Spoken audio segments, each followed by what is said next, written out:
Lok Sabha vote যত এগিয়ে আসছে ততই নজরদারি বাড়ছে প্রশাসনের। ইতিমধ্যেই শাসক বিরোধী প্রার্থীদের মনোনয়নপত্র জমা পড়েছে।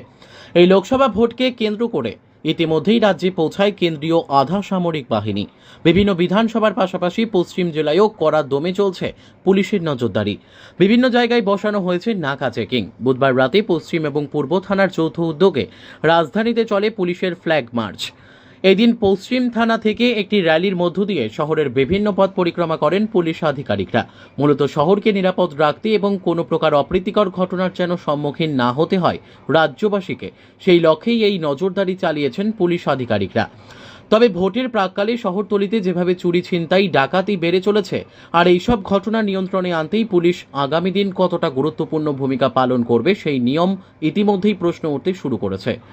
প্রসঙ্গত, আগামী 19 এবং 26 এপ্রিল ত্রিপুরার দুটি আসনে লোকসভা নির্বাচন। এই নির্বাচনকে সামনে রেখেই পুলিশের এই টহলদারি।